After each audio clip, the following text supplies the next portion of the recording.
Bueno, buenos días a todos. Entonces, como usual, los martes tenemos reunión de columna. El día de hoy vamos a iniciar entonces con los casos clínicos. Para iniciar el primer caso, es una paciente de 71 años, antecedente de hipertensión diabética, portadora de marcapasos, hipotiroidea, una enfermedad renal sin hemodiálisis y una historia de infecciones de tracto urinario a repetición. La última vez tuvo una pielonefritis por E. coli, ingresó al hospital por un dolor dorsolumbar irradiado al abdomen y digamos en el examen inicial la paciente estaba pues sin mayor, pues no, un examen poco llamativo, lo único que como extraño es una fuerza 4/5 por limitación principalmente proximal, sin ningún otros hallazgos. Con estos datos de la historia, ¿alguna sospecha inicial? ¿Qué imágenes solicitaría alguno de los R1? Bueno, entonces de las imágenes, ¿qué opinión tenías, Faber? Bueno, estamos viendo en la primera imagen de la izquierda un corte estatal de columna torácica, lo que comentábamos más o menos a nivel de lo que es T8, T9. Hay un compromiso de ambos grupos vertebrales, predominantemente erosivo, y como vemos que es el principal componente de los platillos, tienen una perforación importante. Más del 50% diría en la vértebra de arriba, T8, y en la otra un 40% aproximadamente. Lo que sigue son la resonancia. Tenemos tres apitales, un STIR, sí, básicamente se llama vertebral y predominantemente el disco. Ahí, grosso modo, no se ve como compromiso del canal, digamos los otros.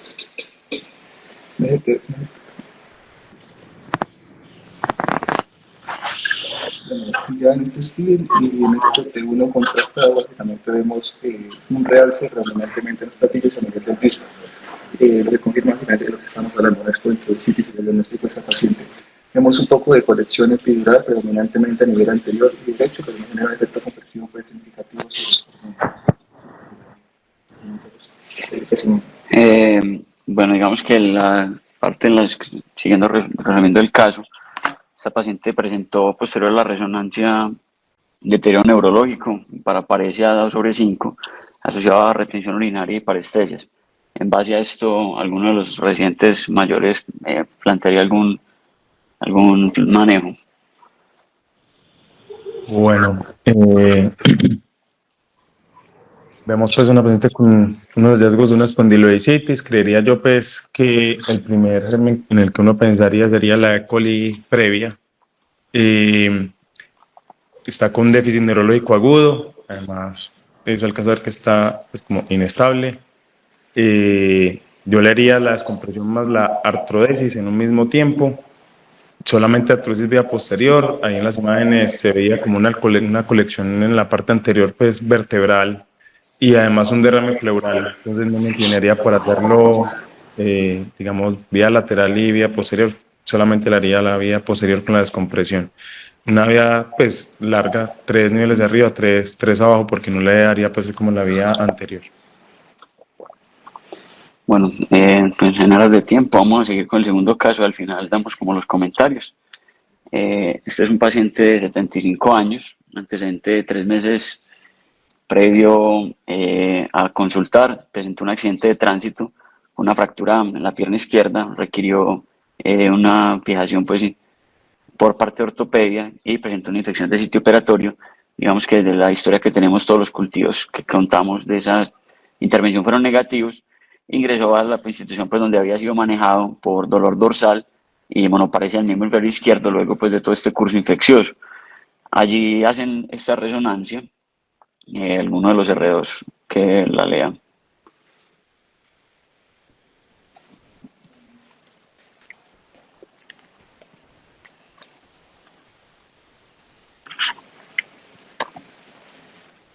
Bueno, buenos días. Lo que vemos son hallazgos, pues una resonancia de columna dorsal. T2, vemos un hallazgo de poliostitis, más o menos hacia T10, con destrucción de los cuerpos vertebrales comprometidos en ambos niveles. Ahí en la contrastada, donde se ve pues, todo el compromiso inflamatorio que hay.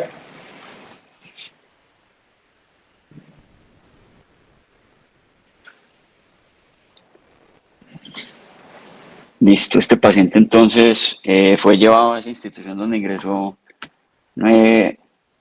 después de todas las cirugías de la parte ortopédica, donde con este resultado de esa resonancia se decidió llevar a una toma de biopsia de la columna dorsal. Digamos que el examen neurológico en ese momento es lo que contamos pues, de la historia clínica de remisión.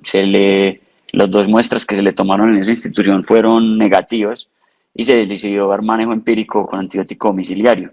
El paciente reconsulta a esa misma institución porque el dolor empeora, los reactantes persisten elevados y digamos que ya el paciente llega a nuestra institución remitido.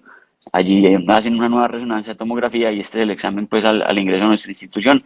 El paciente estaba, digamos, sin ningún compromiso pues, de miembros superiores y en los miembros inferiores tenía principalmente un compromiso del miembro inferior izquierdo, 2/5 proximal y 1/5 distal. El miembro inferior derecho tenía fuerza 5/5 y no había pues como evidencia de mielopatía. Esta es la resonancia nueva que le toman luego pues de las dos intervenciones quirúrgicas, pero realmente en aras de tiempo pues vamos a resumirlos, se ven pues básicamente los mismos cambios, hay una progresión de los cambios inflamatorios, se ve pues obviamente realce en la parte posterior secundario pues como a los cambios postquirúrgicos y en nuestra institución tomamos esta tomografía que básicamente pues hace referencia a la importante destrucción ósea que tenía el paciente en contextos de infección. Llamativamente hay un análisis de los pedículos bilaterales del segmento superior, como se puede ver pues en la imagen. Basado en estas nuevas imágenes, ¿alguno de los residentes mayores propone algún manejo? Bueno, siempre es muy parecido al caso anterior, siempre que estamos en el contexto de una infección espinal, nos tenemos que plantear dos cosas. Una, si el paciente tiene un déficit neurológico, porque eso nos ayuda a tomar la decisión de instrumentar en caliente o no. Tenemos un paciente pues, que se presentó obviamente con un déficit agudo, una destrucción vertebral, que digamos que en el contexto de infecciones hay varias escalas que existen, así como en la enfermedad oncológica existe el CINS, en la enfermedad infecciosa está, por ejemplo, el CIS, que es una escala que nos ayuda a predecir básicamente el riesgo de deformidad y también pues qué tanta inestabilidad tiene el paciente. Que digamos que no solo la inestabilidad en el contexto agudo nos ayuda a tomar la decisión de instrumentar o no, sino tanto el déficit neurológico, que en ese paciente obviamente va a necesitar una descompresión para liberar esta compresión pues, que tiene allí y garantizar pues una artrosis, porque obviamente no vamos a dejar un paciente acostado tanto tiempo, dada pues el riesgo de deformidad. Obviamente ese paciente yo lo llevaría a descompresión pues y artrodesis.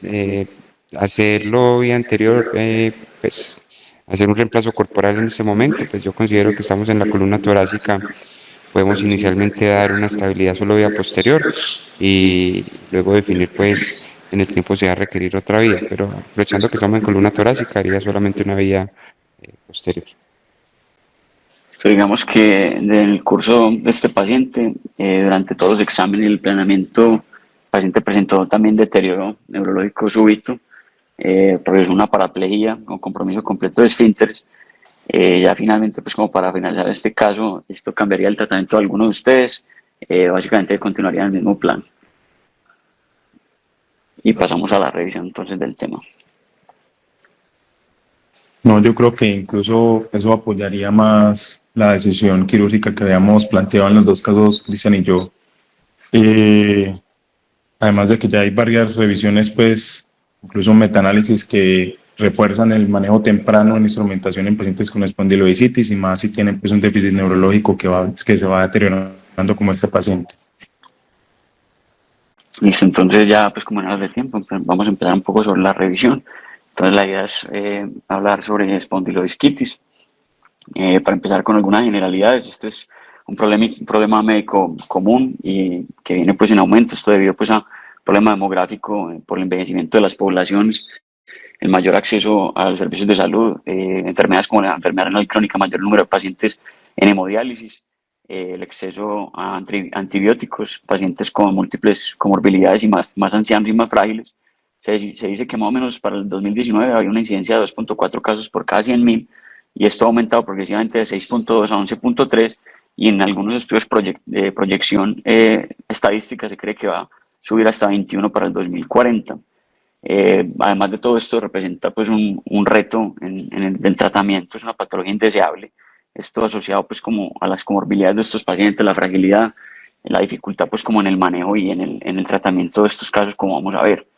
Hay una serie de factores de riesgo asociados con espondilitis. Básicamente, cuando hablamos, por ejemplo, de los banderas rojas de dolores lumbar en infecciones, pensamos en estos factores de riesgo: pacientes inmunocomprometidos con VIH, reumatoidea, diabéticos, usuarios de esteroide, pacientes usuarios de drogas intravenosas, alcohólicos, o pacientes con enfermedad renal crónica, principalmente en hemodiálisis o con catéteres intravasculares. Dentro de la fisiopatología de esta enfermedad, digamos que hay tres principales vías como de infección para la columna: por diseminación hematógena, que va a ser la principal en general; por, digamos, diseminación contigua en pacientes, por ejemplo, con infecciones, por ejemplo, una pielonefritis, un absceso perinefrítico con extensión a la columna, perforaciones esofágicas; o ya por inoculación directa, básicamente en contextos de procedimientos discales, procedimientos invasivos o quirúrgicos, que ya pues cambiaría como tal el enfoque. En general, la distribución es bimodal, afecta a pacientes entre las primeras 2 décadas de la vida, en donde el disco es relativamente vascular, entonces principalmente debutan con disquitis, y una segunda presentación más o menos a los 50-60 años, en donde principalmente hay compromiso de los discos, de los platillos, perdón, y luego del disco.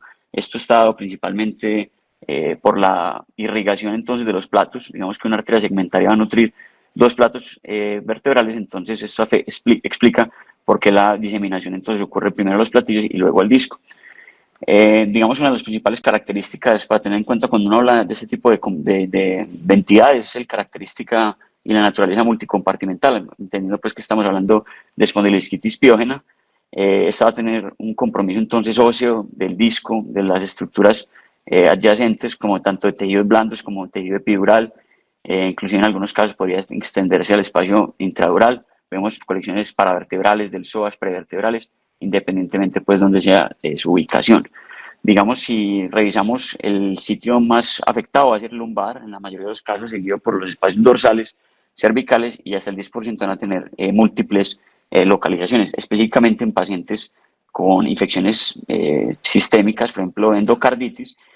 Cuando ocurre infección, entonces lo más frecuente es que se afecte un nivel, niveles contiguos en un 20% y no contiguos en un 10%. Pasando entonces al diagnóstico, básicamente se basa en tres pilares: una alta sospecha clínica, las imágenes y pues el aspecto microbiológico. Entonces, empezando desde la sospecha clínica, básicamente hay que tener una alta sospecha. No es la clínica florida que uno espera pues en todos los pacientes, específicamente cuando en pacientes ancianos, que va a ser una de nuestras principales poblaciones. Partimos de un paciente con dolor cervical, dorsal o lumbar, que puede estar o no asociado a fiebre. Digamos que lo ideal sería encontrarla, pero no siempre vamos a ver que estos pacientes van a presentar fiebre. La presencia de déficit neurológico apoya el diagnóstico. Digamos que en la mayoría de los casos vamos a depender de marcadores paraclínicos o por el laboratorio, como son la elevación de los reactantes de fase aguda, ¿cierto?, leucocitosis, elevación de la sedimentación. La PCR tiene una alta sensibilidad en este contexto, y entendiendo obviamente todos los factores de riesgo que mencionamos al interrogatorio en el examen, la presencia pues de estas banderas rojas. Entonces, dentro de las banderas rojas del dolor lumbar, recordemos que que son pues, digamos, de importancia para infección, pacientes, como ya les había mencionado, inmunosuprimidos, usuarios de drogas intravenosas, por las características del dolor, el dolor que duele en la noche o empeora en supino, pues pueden hacer sospechar este tipo de condiciones. En la parte imagenológica, que sería pues el segundo pilar, hay una serie de imágenes pues, que pueden ayudar al diagnóstico. Los cambios, digamos, por radiografía se sabe que son tardíos: disminución del espacio articular, erosión o lisis de los platillos vertebrales. En general, pues digamos que no es el principal estudio pues uno utilizar. La tomografía tiene algún grado de utilidad, pero no descarta, pues digamos que la ausencia de hallazgos en la tomografía no descarta esta entidad. Y hay una serie de estudios moleculares nucleares, como la gammagrafía con Technetium 99, el SPECT con Galio 67. Son estudios que, digamos, pueden ser de utilidad en algunos casos, pero en general, digamos que la principal herramienta que vamos a utilizar va a ser la resonancia. Digamos que hay un surgimiento pues, del PET en la investigación de este tipo de infecciones. Este artículo de Clinical Imaging del 2024 básicamente nos da luces sobre cuáles son las indicaciones específicas para hacer PET en estos casos.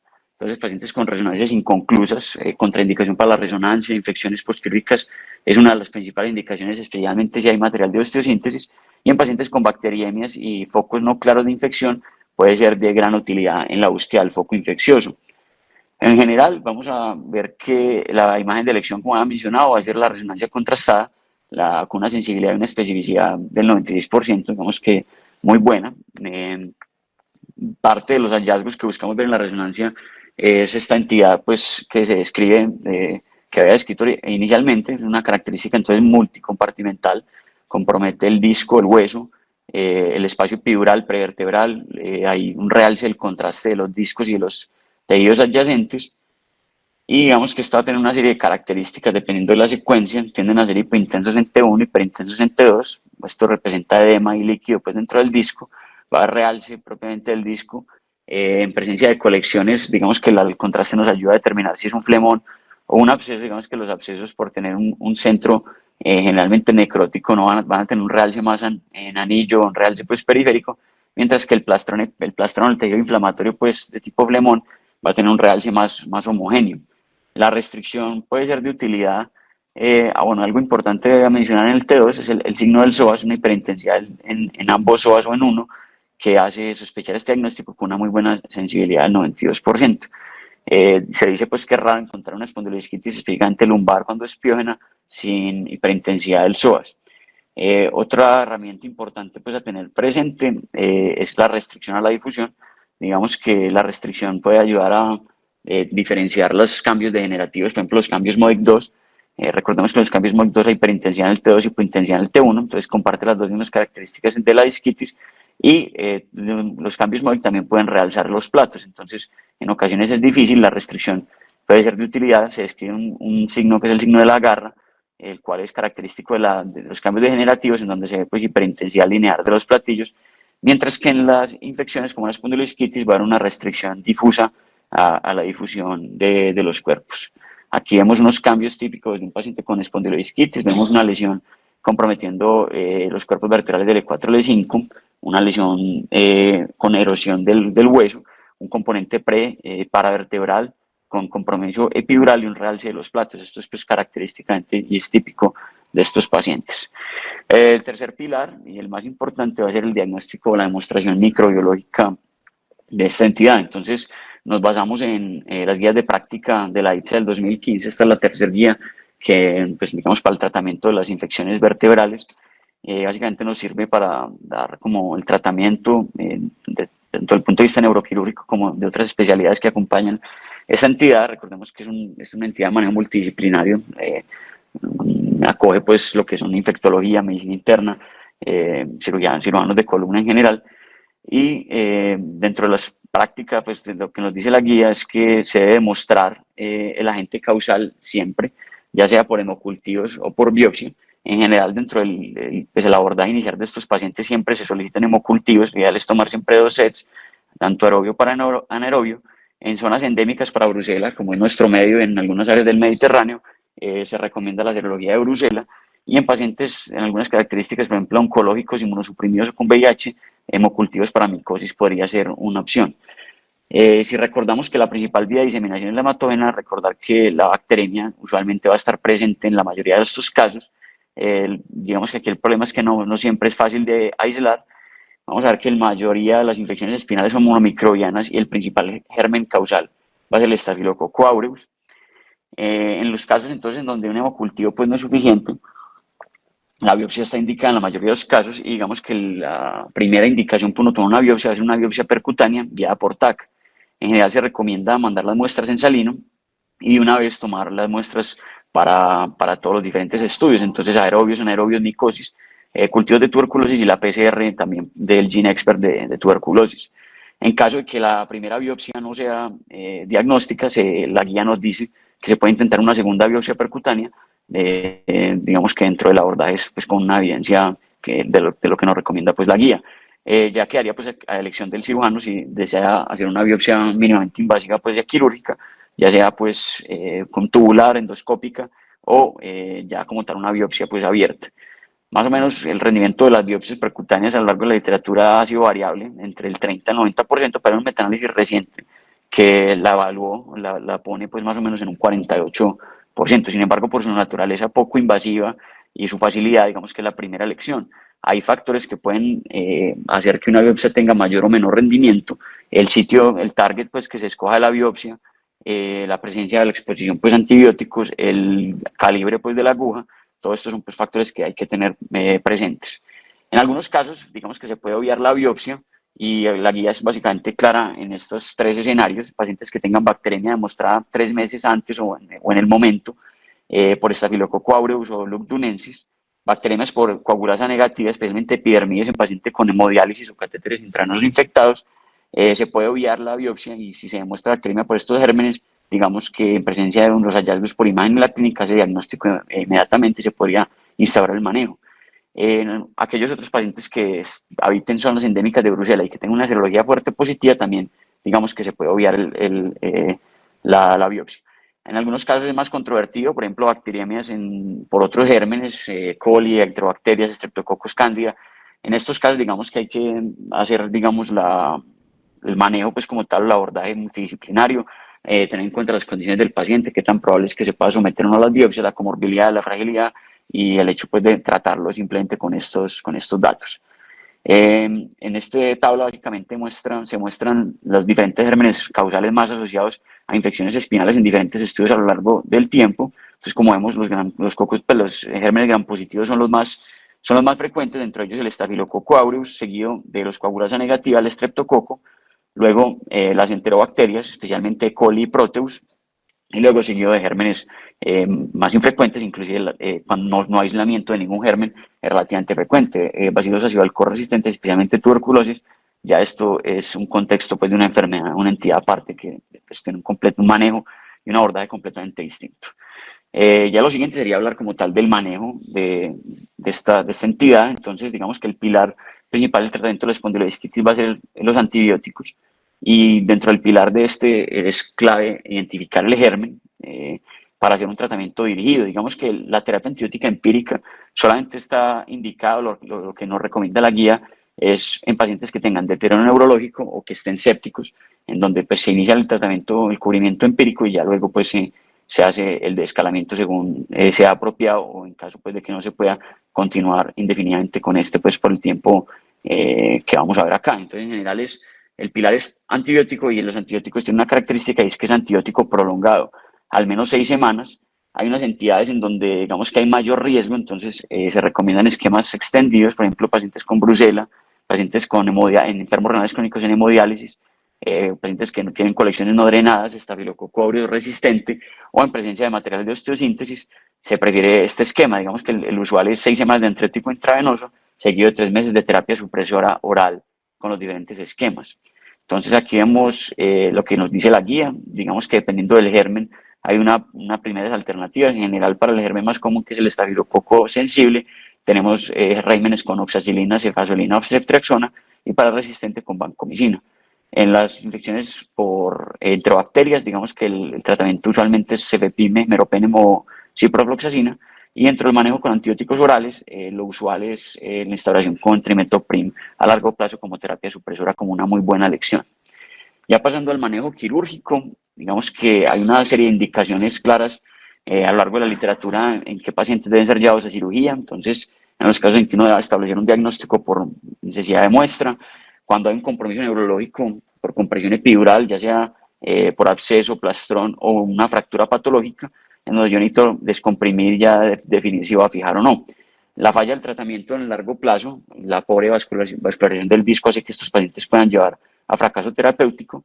La inestabilidad, y aquí hay un concepto importante a aclarar, es que la inestabilidad perpetua de la infección, esto es un principio que se comparte con la ortopedia, un principio ortopédico, y es un fragmento, pues una fractura inestable, no sana, entonces esto perpetúa la infección, y en casos de deformidad, pues para la reconstrucción, usualmente la columna anterior. Entonces, en general, otro principio y es que la vía preferida en infecciones va a ser la vía mínimamente invasiva. Son pacientes enfermos, digamos que someterlos a un procedimiento abierto tiene más morbilidad. Hay un campo que ya de base está infectado por definición y el hecho de uno pues reducir el espacio muerto, disminuir la huella quirúrgica, va a hacer que digamos que el manejo ideal sea por estas vías. Este sería con un manejo escalonado de los diferentes procedimientos que le podría ofrecer un paciente con este tipo de infecciones. Entonces, desde los procedimientos mínimamente invasivos para desbridamiento, toma de muestras, ya sea percutáneos, endoscópicos, instrumentaciones percutáneos en casos pues, sin descompresión, descompresión con instrumentación y ya las reconstrucciones en pacientes con diferentes deformidades.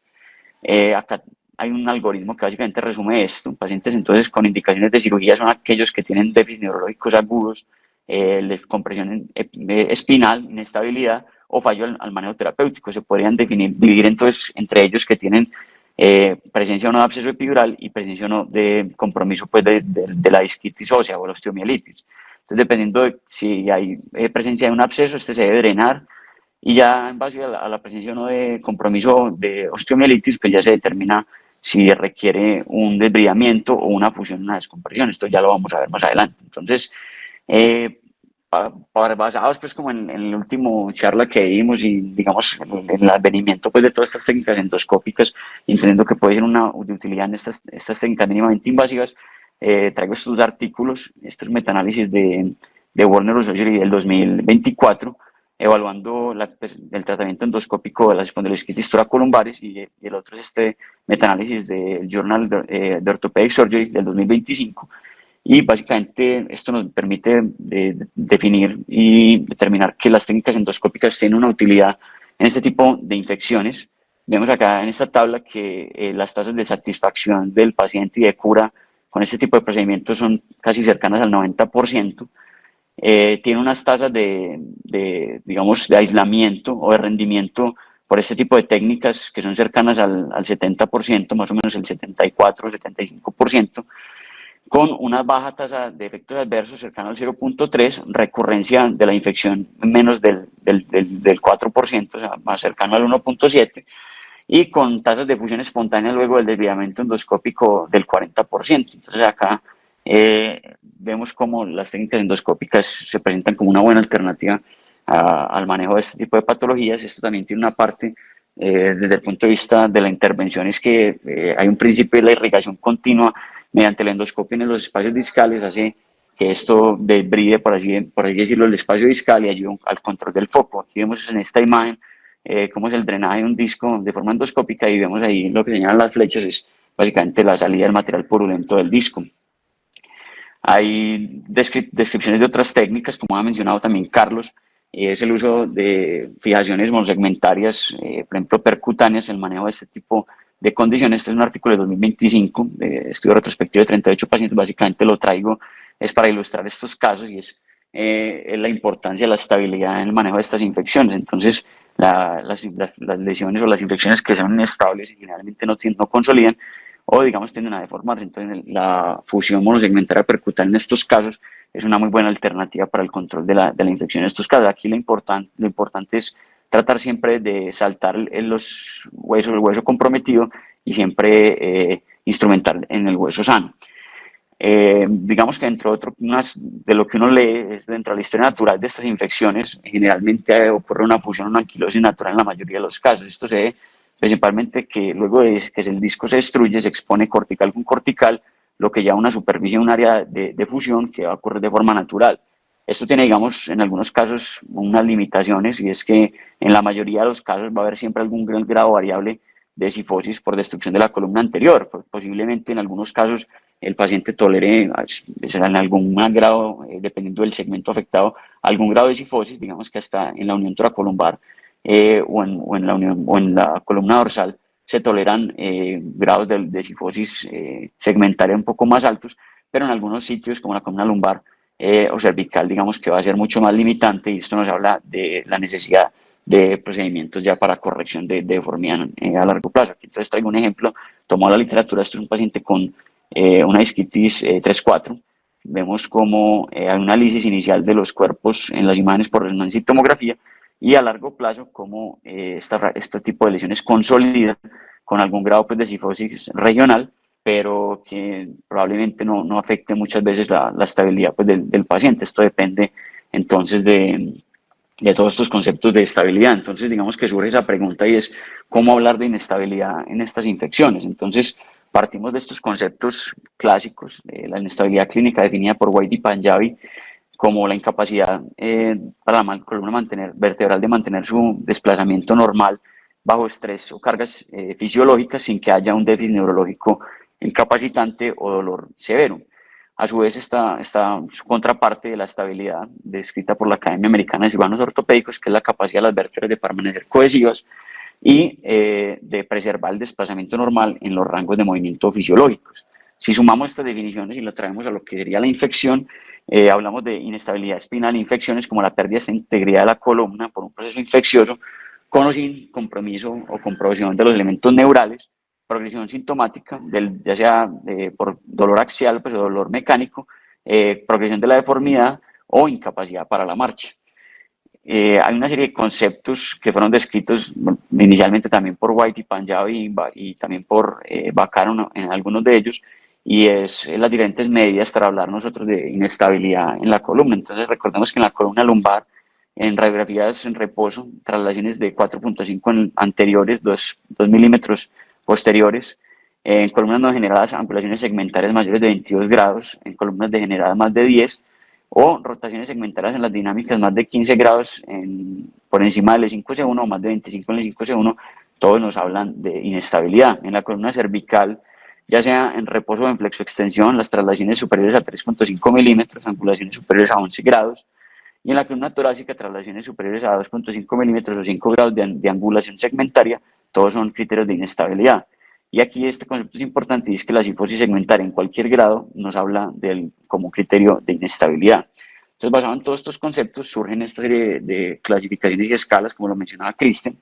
Una de las primeras que sale es esta escala del CIS, que básicamente fue publicada en este artículo del 2022 del European Spine Journal, tomada mediante un estudio retrospectivo de 121 pacientes. Principalmente, digamos que ellos extrapolan la escala del SINS, de la inestabilidad neoplásica, y lo tratan de llevar hasta estas escalas infecciosas. Entonces, básicamente esta es la comparación de casi que es el mismo SINS. Básicamente lo único que se cambia es en la presencia de las lesiones de hueso, no hay presencia pues, de lesiones líticas, plásticas como vemos en el SINS, sino compromiso vertebral, si es mayor o menor del 50%, el compromiso de los end plates y la presencia de si estos están intactos o no. En base entonces a los diferentes puntajes que nos da esta escala, hablamos si es una lesión estable de 0 a 4, potencialmente inestable de 5 a 9 y una lesión estable de 10 a 14. Esta escala tiene algunas limitaciones, básicamente no tiene en cuenta el estado neurológico de los pacientes. Utiliza únicamente la tomografía, por lo que los hallazgos iniciales pueden, digamos, ser detectados de forma tardía, y dentro de las escalas de validación ha tenido, digamos, una validación externa relativamente pobre, con unas tasas de sensibilidad y especificidad que no son pues las mejores. Sin embargo, se sigue utilizando y es una de las herramientas que podemos tener presente. Digamos que esta escala nos dio partida para hablar de otras escalas más novedosas, como es esta, que es la escala SAI. Esta fue publicada en este artículo del Journal del JNS Spine en el 2023. Este fue una escala desarrollada por una metodología Delphi, básicamente es un cuestionario a 15 expertos en columna. Se validó únicamente con 30 pacientes y una de las principales limitaciones de esta escala, y se basó básicamente también en esta misma escala del SINS y las escalas de trauma de toracolumbar de lado spine. Vemos que esta escala tiene en cuenta entonces cinco criterios y son básicamente muy extrapolados a las otras escalas. Entonces tenemos el primero es el estado neurológico, este es el que más valor se le da. Pacientes con paraplegia o compromiso neurológico agudo, de entrada en indicación de cirugía, como bien se mencionó en la discusión inicial, no hay que pensarlo mucho. Ya dependiendo si no es un compromiso pues agudo, el grado de compromiso neurológico entre más grave, menor es el puntaje. Entonces pacientes con menores puntajes van a usualmente tener compromisos más severos o mayor inestabilidad. La ubicación es similar al SINS, si son compromisos de la unión, si son segmentos móviles, semirrígidos o rígidos.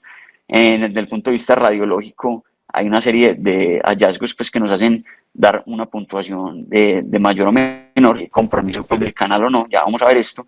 Y el dolor, aquí toma gran importancia el dolor axial, principalmente tipo mecánico, el paciente que tiene dolor al pararse con la movilidad o incapacidad pues, para deambular, el paciente que tiene, digamos, dolor de otro tipo o es capaz de deambular, tiene mayor puntaje, o el paciente que no tiene dolor, pues ya tiene 2 puntos. Y las comorbilidades se le da bastante importancia a la diabetes y a los usuarios de drogas intravenosas. Entonces aquí vemos los diferentes hallazgos radiológicos que tienen en cuenta para esta escala diferentes puntajes. Entonces pacientes con compromiso de estenosis del canal, ya sea por compromiso por fractura o por con un absceso epidural, da 1 punto. Las angulaciones segmentarias, según todas las medidas que mencioné previamente, darían 2 puntos. La presencia de compromiso más del 50% del cuerpo o compromiso de los elementos posteriores de forma bilateral.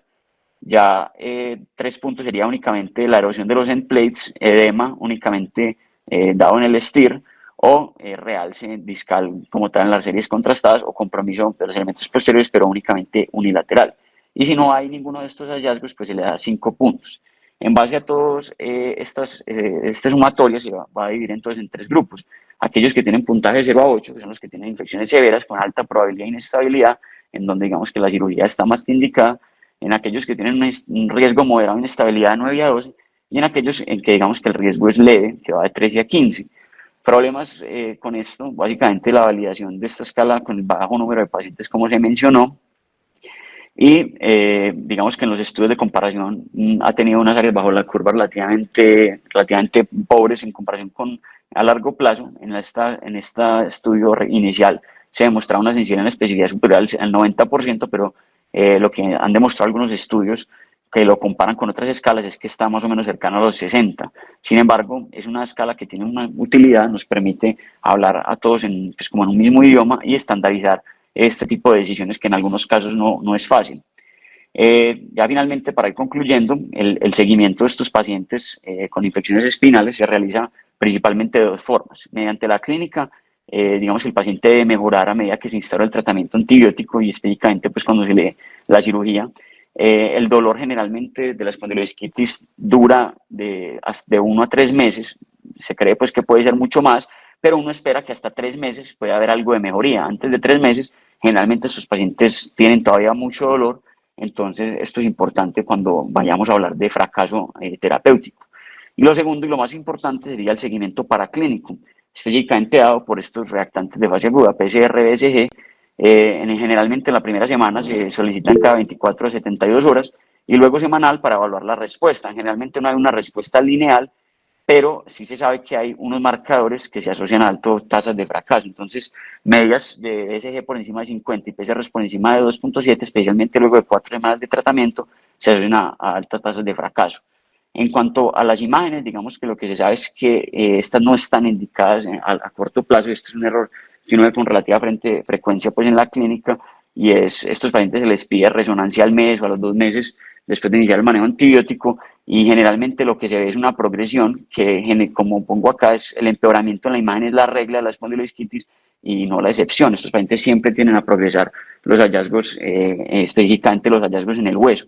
Entonces, realmente las indicaciones para solicitar una nueva resonancia son 2: el paciente que tiene un déficit neurológico nuevo o progresivo, o el fallo al tratamiento sistémico, ya sea porque se eleven o no se disminuyen los reactantes en el tiempo, o porque persiste la bacteriemia luego de 4 semanas de antibiótico. Aquí vemos entonces esta imagen que nos ilustra este concepto, y es que el empeoramiento en la imagen es la regla y no la excepción. Entonces no se debe solicitar imagen en el corto plazo. Lo que uno espera de mejoría se la puede esperar más o menos a los 3 meses, pero se dice que hasta 1 año uno no puede esperar a ver completamente resolución de estos pacientes. Si se va a solicitar, lo ideal es esperar este rango de 3 meses, y lo que uno busca es que la resolución de los hallazgos de los tejidos blandos, como las colecciones paravertebrales, más que los cambios del hueso. El hueso siempre tiende a progresar, como vemos acá en esta imagen. La imagen A es la imagen inicial, la B es tomada 1 mes después, y así sucesivamente en cada una de las secuencias vemos una progresión evidente pues, en las imágenes, y en un paciente que está mejorando clínica y paraclínicamente. Finalmente, damos resolución entonces a estos casos. El caso 1, de la paciente de 71 años, se tenía una espondilodisquitis de T9, T10. El site score para este caso fue de 4 puntos. Se determina pues, que es una lesión altamente inestable. Obviamente, si no tuviéramos el contexto clínico, sería una indicación de artrosis también y descompresión. Teniendo en cuenta la urgencia, esta paciente tornó pues, prácticamente parapléjica en la vigilancia, entonces se va a decir de urgencia. Se hizo una artrosis de T6, T7, se saltaron los niveles infectados, tratando pues, de buscar las vértebras sanas, y se paró pues, en T2L1 con una laminectomía, una disectomía amplia. Esta paciente tuvo un curso de antibiótico de 6 semanas. En la revisión luego del tratamiento intravenoso tenía una mejoría de la fuerza a 4/5, la PCR estaba negativa y los cultivos siempre fueron negativos. Esta es la imagen posoperatoria de la paciente. El segundo caso, que fue el paciente de 75 años, tenía una espondilitis T10 de T11, el site score en este caso inclusive menor aún, un paciente altamente inestable. También nuevamente por la urgencia y el contexto neurológico, este paciente se llevó a cirugía de urgencias, le hizo una artrodesis de T7 a T9 y T2L1, nuevamente saltando los niveles infectados con una laminectomía amplia, disectomía con una corpectomía parcial para toma de muestras. Digamos que este es un caso relativamente reciente. Este paciente estaba en fuerza casi que de 1, estaba parapléjico y al final del curso hospitalario tenía ya una fuerza en el miembro inferior izquierdo, que es el que llevaba pléjico con más de un mes de evolución, de 3/5, el derecho que estaba en 1 en 4, una PCR suprimida completamente y los cultivos también fueron negativos para este caso. Estas son las imágenes posoperatorias. Y ya finalmente los mensajes para llevar, recordar, esto es una patología entonces que viene en aumento, retadora, requiere un manejo multidisciplinario. El pilar va a ser el tratamiento antibiótico prolongado. A pesar de que gran parte de la charla se hizo énfasis pues, en el manejo quirúrgico, recordemos que la gran mayoría de los pacientes muchas veces no van a requerir manejo quirúrgico una vez se establece el diagnóstico, es básicamente el tratamiento antibiótico. Pero en aquellos casos en que sí se va a llevar a cirugía, digamos que lo ideal es hacer técnicas mínimamente invasivas. Recordar que la inestabilidad, como mencioné, es un perpetuante de la infección y el manejo de esta es principio del tratamiento, y siempre recordar que el seguimiento no se hace por imagen. Muchas gracias. Y,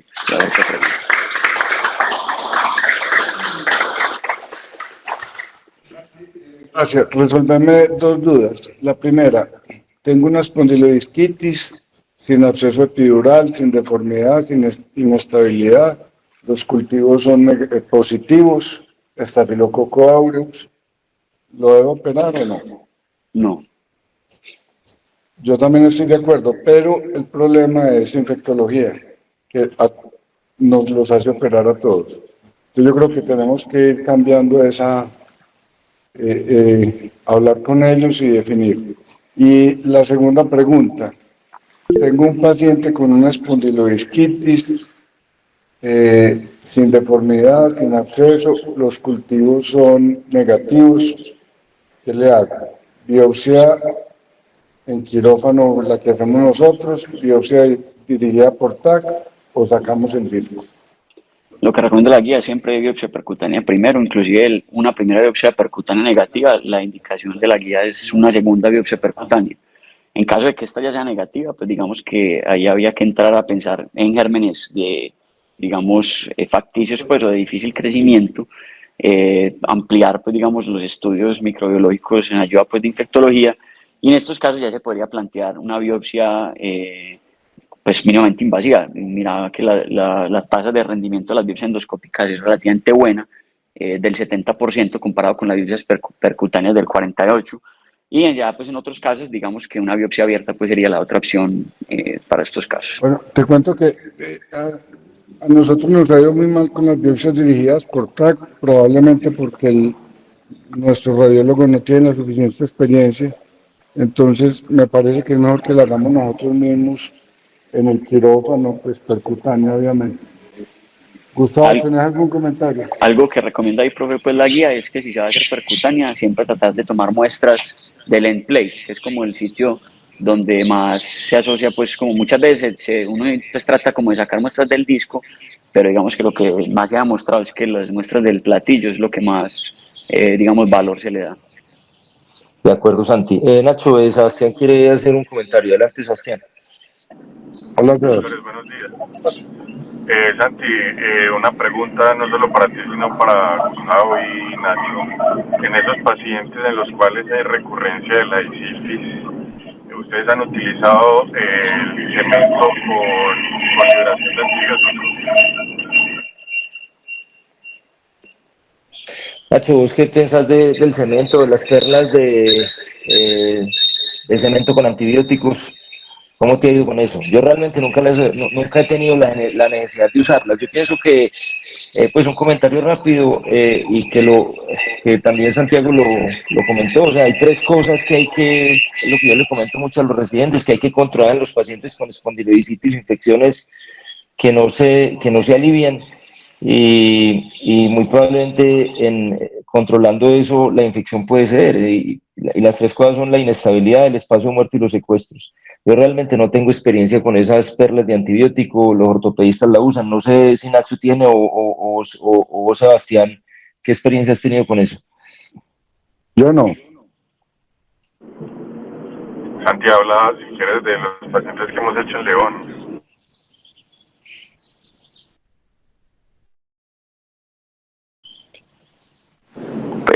Profe, ¿qué más? Nosotros tuvimos un caso en la León 13 manejado con Stimulan, las perlas de antibiótico que tiene pues acá la casa comercial Medirex.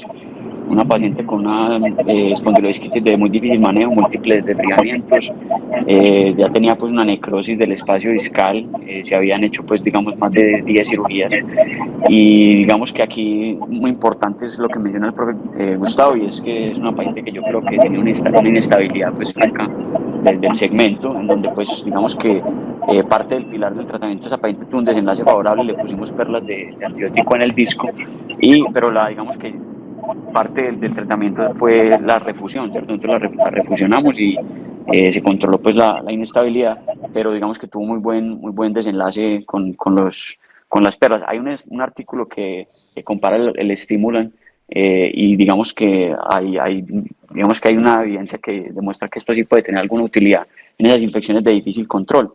No sé, profe, ¿usted qué más quiere opinar ahí?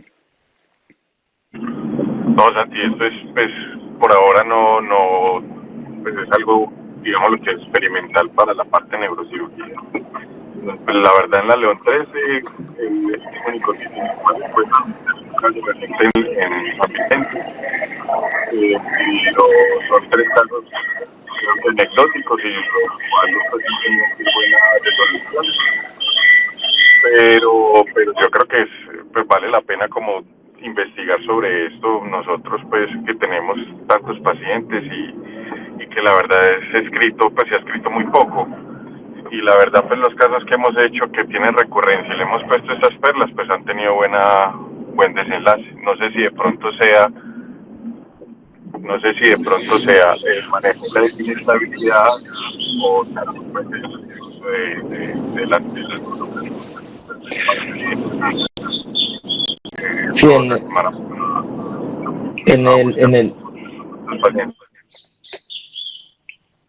el grupo de ortopedia y del Pablo, que tienen un muy buen grupo de infecciones, inclusive nosotros pues hemos tenido varios casos con ellos, con la gente de Valderrama que realmente lo hacen muy bien.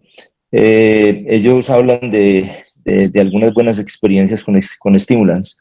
Digamos que nosotros pues no hemos tenido como la necesidad de usarlo, pero yo creo que es una alternativa que hay que tener en cuenta.